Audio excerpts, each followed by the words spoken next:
Venus trine Uranus. This is also a pretty short effect, Venus being quite fast moving.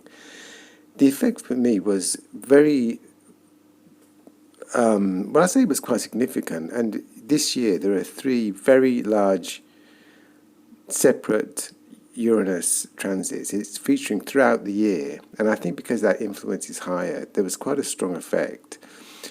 I'm living in a hotel because of the pandemic, and it was recommended. I'm getting a really, really good deal. And a friend of a friend knew I was staying here, recommended it to this other person that I knew from my previous job, where I'd been working in the cinema. And I bumped into him because, unknown to me, he's checked in. And we had a really, really good talk. He's one of these people that just cannot stop talking. So this was like a Venus kind of effect. And he's a professional comedian.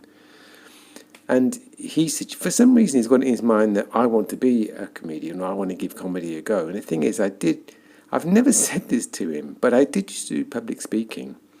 And I do miss the confidence that used to give me.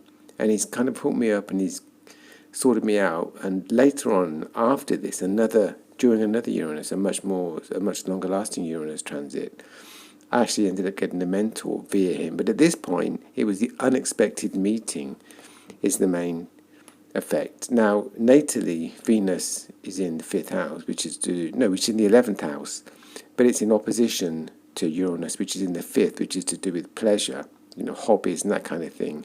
So it activated that for me.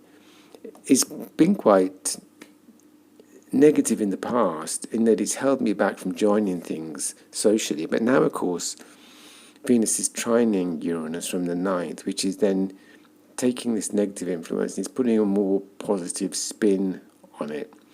Another thing I say with the timing is concerning the sociability and friendliness. There's another transit that caused this a little bit further away, but it was just before the moon phase.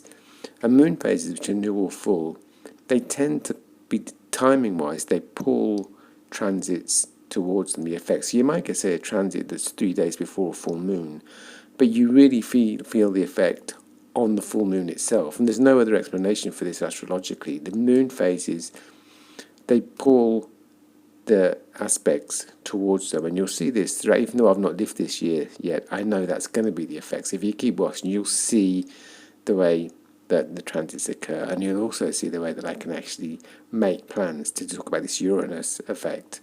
I know that's something that's going to help me turn my hobbies into actual reality and things that can be side gigs and make money. And I'm actually planning that because I know the transits that are coming and the influence that there's going to be.